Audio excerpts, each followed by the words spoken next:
I drove until my eyes blurred, until the road signs stopped making sense and the hum of the tires felt like a lullaby. But no amount of distance eased the grip of fear curling in my chest. Every pair of headlights in the rear view made my stomach drop. Every car that lingered behind me too long felt like a tale. The journal sat tucked against my side, its weight a constant reminder. It wasn't just paper and ink. It was dynamite. And I was the one carrying the detonator. I thought about pulling into a motel, some roadside place with a flickering neon sign, but the thought of using my ID, my credit card, no. They'd find me within hours. Grandpa had been clear in his notes. Your name is no longer safe. So where do you go when you've been erased? I kept driving, my mind cycling through names, faces. Friends? No, too risky. Family? Never again. I had no one left who wasn't tangled in the mess or tainted by betrayal. No one, except for Grandpa's legacy. In the back of my mind, I remembered the folded envelope I'd found tucked behind the journal in the bunker. At the time, I hadn't dared to open it. Too much was happening, too much pressing in. Now, pulled over on the shoulder of an empty stretch of highway, I dug it out. My fingers shook as I tore it open. Inside was a single sheet of paper with an address scribbled in Grandpa's neat, deliberate handwriting. No explanation. No name. Just the words. If all else fails, go here. I stared at it, the letters blurring with the exhaustion in my eyes. Was it a trap? A test? Or another piece of the puzzle Grandpa had left me? I couldn't know for sure. But I did know this. Sitting in my car on the side of the highway made me a sitting duck. I put the car in gear and followed the map. The miles ticked by in silence, the sky paling toward dawn. Every so often, I'd catch a shadow in the mirror, headlights in the far distance. Were they following, or was it just my frayed nerves unraveling further? I couldn't tell anymore. Finally, I turned down a narrow country road, half hidden by overgrown trees. At the end of it stood a weathered farmhouse, its paint peeling, its windows dark. It looked abandoned, but the mailbox bore no dust, no cobwebs. Someone had been here. Recently. My hands tightened on the wheel. Was this safety? Or the final step into the trap I'd been running from? I parked a ways down the road, hidden by trees, and approached on foot. Every instinct screamed at me to turn back, but I forced myself forward, step by careful step. When I reached the porch, I saw it, barely noticeable, but there. A mark carved into the wood, the same symbol I'd seen etched into the journal's leather cover. My breath caught. This was Grandpa's doing.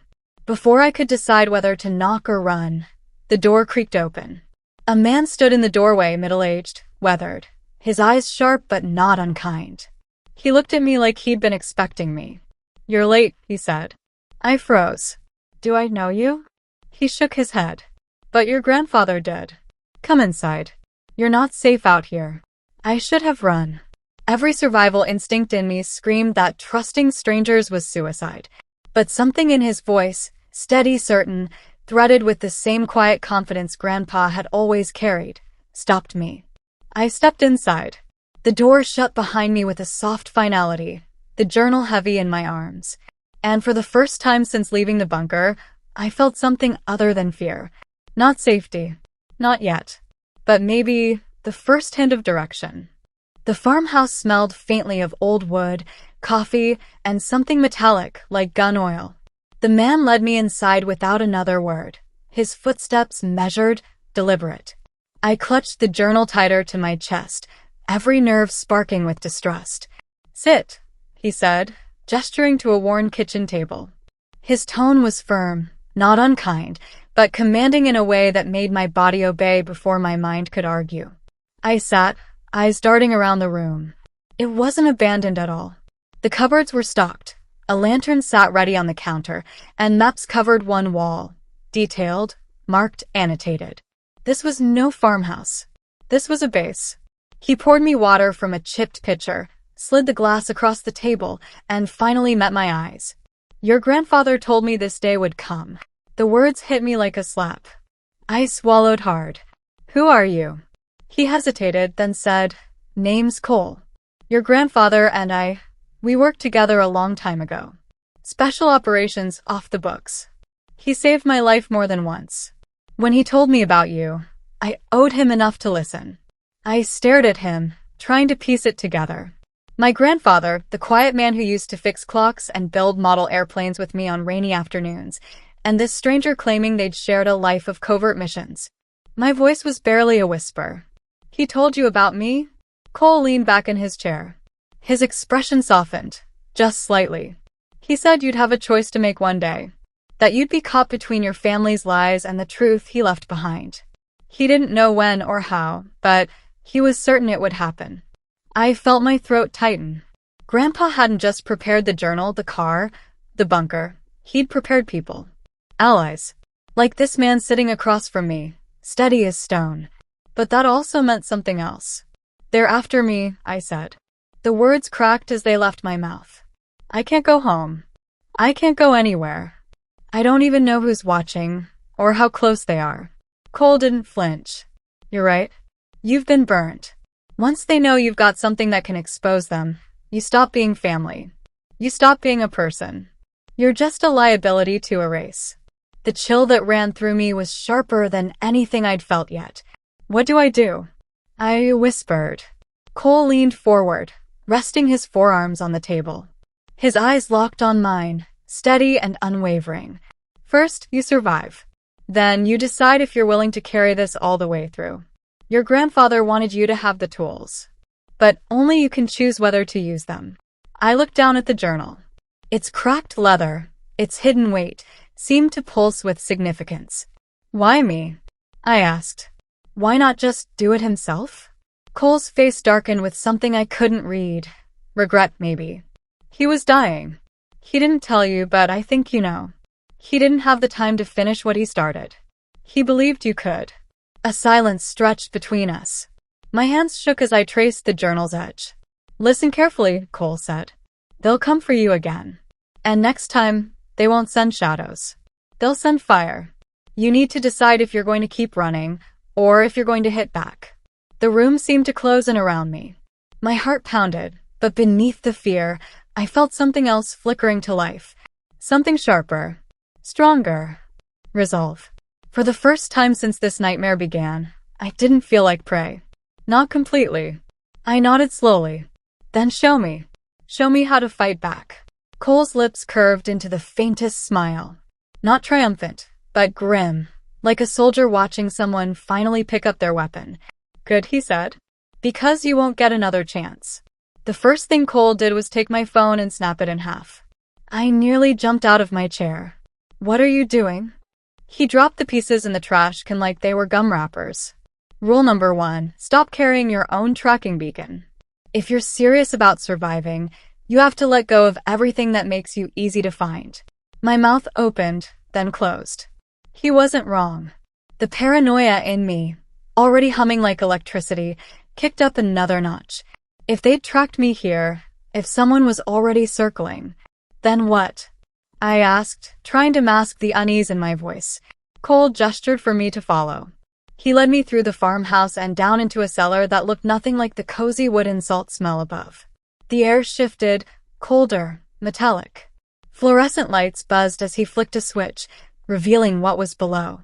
Weapons. Not just guns, though there were plenty of those. Knives, radios, lock-picking kits, maps. Shelves lined with tactical gear. And then, on a table in the center of the room, lay a series of small black binders. Cole tapped one. Your grandfather's. Missions, contacts, safe houses. Pieces of the world he never got to explain to you. I swallowed hard. My grandfather had hidden a life behind his smile, behind the Sunday dinners and pocket watches he loved to fix. He hadn't just planned for me to inherit a garage, he'd prepared a war chest. Cole pulled open a drawer and tossed me a plain cap and jacket. Rule number 2. Never look like yourself when you don't have to. Learn to vanish.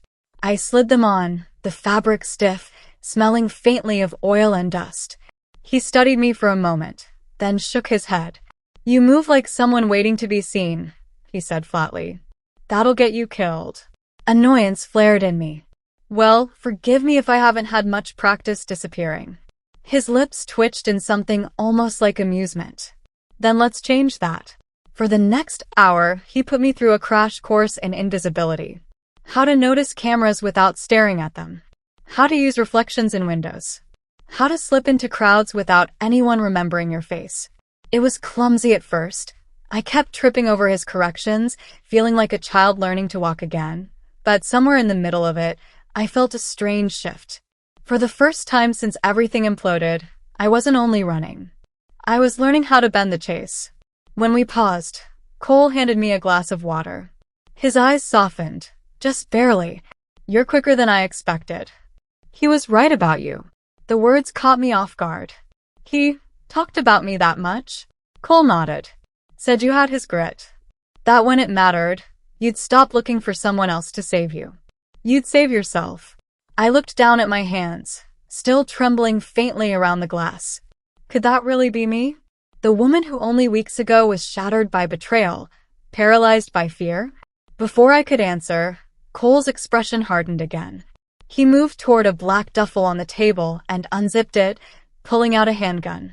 My stomach lurched. No. Yes, he said simply, placing it on the table between us. Rule number 3. Don't mistake reluctance for morality. They won't hesitate with you. You hesitate with them, you don't walk away. I stared at the weapon. Cold metal. Heavy consequence. My throat tightened. I can't. You can, Cole interrupted. And you will. Or you'll die. And they'll bury every truth your grandfather died to protect. The weight of it crushed down on me. The betrayal, the car, the journal, the shadowy men who chased me, all of it funneled into this one decision sitting in front of me. With shaking fingers, I picked up the gun. It was heavier than I imagined. My pulse hammered in my ears. Cole stood silently watching, as if testing whether I'd set it down or hold on. And then, a memory. My grandfather's hand steadying mine when I was a child, teaching me to drive, telling me not to grip the wheel so tightly that I lost control. I tightened my hold on the weapon. This time, I didn't let go. Cole gave a small, approving nod. Good. Lesson 1's over. The cellar felt colder suddenly, like the ground had shifted beneath me. For the first time, I understood. Stepping into my grandfather's world meant there was no halfway. I wasn't just inheriting his secrets. I was inheriting his enemies. The next morning, I woke to the sound of boots pacing across the farmhouse floor. Cole was already awake, already sharp. He tossed a small pack at me the second I walked into the kitchen. Eat light. You'll need to move fast today. Inside the bag was a protein bar, a bottle of water, and a folded map. Where are we going? I asked. His expression didn't change. Not we. You. The word lodged in my chest. You're sending me out alone? He leaned back in his chair, arms crossed. Lesson 2, you don't know what you can do until you're tested. That's what your grandfather believed. Today, you're going to disappear from me. I blinked at him. Disappear. 6 hours, he said. I'll give you a head start. Your job is to make yourself unfindable. No phones, no credit cards, no trails. If I track you down before sundown, you fail. A sick weight dropped into my stomach. This wasn't just training anymore. This was a hunt. I wanted to protest, to say I wasn't ready, but Cole's face was unyielding. My grandfather had trusted him for a reason. And if I was going to survive the people who wanted me silenced, I had to prove I could survive Cole first. So I left. The town nearby was small, just a cluster of streets and a main square, but it was crawling with cameras and eyes. I ducked into a thrift store, swapped my jacket for a faded sweatshirt, pulled my hair under a cap. I remembered Cole's words. Don't look like yourself. Don't move like someone waiting to be seen. Each step felt like walking a tightrope. I could feel the possibility of him watching, lurking just out of sight. By late afternoon, I slipped into the public library. Quiet. Safe. Rows of books muffling sound. I thought I'd made it. I even let myself breathe. That's when I saw it. On the edge of a shelf, just a flash of reflection. A compact mirror angled slightly, as if someone had placed it there deliberately. My stomach clenched. Cole was here. I turned, forcing myself not to sprint. I moved toward the back exit, weaving between stacks, remembering his lessons. Don't draw attention. Don't move too fast. But when I pushed through the heavy door, The cool air outside hit me, and so did his voice. 3 hours. You lasted longer than I thought. I spun. Cole stood by the alley wall, calm, steady, as if he'd been waiting all along. Frustration boiled inside me. So what, I'm just supposed to fail? He shook his head. No. You didn't fail. You lasted 3 hours. That's 3 hours longer than most people. I stared at him, chest heaving. They're not going to give me 3 hours. They're going to kill me the second they find me. Something flickered in his eyes then. Something I hadn't seen before. Almost like regret. That's why your grandfather left you more than just skills, he said quietly. He reached into his jacket and pulled out a worn envelope, sealed with red wax. My heart stuttered. He told me not to give you this until you proved you were willing to fight. Until you proved you'd pick up the gun, walk into the dark, and not turn back. Hands trembling, I took it. The paper was thick, old, my grandfather's handwriting curling across the front, for Natasha. When you're ready. The world tilted. My throat tightened. I wanted to rip it open right there, but fear held me back. What's inside? I whispered. Cole's gaze was steady. Directions. To the next piece of his plan. But once you open it, you're past the point of no return. No going back to your old life. No pretending this was just a bad dream. The envelope burned against my palm. My old life was already gone, burned to ash by betrayal and secrets. Slowly, I slid my finger under the seal and broke it. The envelope contained a single sheet of paper. On it was an address, a date, and a name. Not just any name. My sister's. The air around me seemed to vanish. My vision blurred, rage colliding with dread. Cole said nothing. He didn't need to. My grandfather hadn't just left me tools. He'd left me a path. And that path was leading me straight to the sister who had betrayed me. The address on the paper burned in my mind like a live wire. It wasn't far, 2 towns over, tucked into the kind of suburb I thought my sister always wanted. Perfect lawns, shutters painted to match, a place that screamed normal. Except nothing about my sister had been normal for a long time. Cole drove us most of the way. The silence in the truck was heavier than any weapon I carried. He didn't ask if I was ready, and I didn't say I was. Some things don't need words. When he finally pulled off the main road, gravel crunching under the tires, he killed the engine and handed me a folded sheet of paper. What's this? I asked. Contingencies, he said. If this goes south, and it probably will, follow the instructions. My throat tightened. You think she'll try to kill me? Cole's face was unreadable. I think your grandfather wanted you to see her face to face. After that, it's up to you. I got out, the evening air sharp against my skin. The house loomed ahead, white siding, porch light glowing soft yellow, like a welcome sign that was anything but. Every step toward that door made my chest heavier.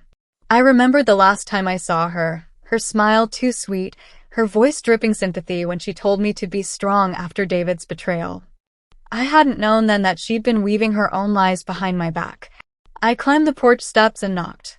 The sound echoed louder than it should have, like the house itself was holding its breath. Seconds stretched.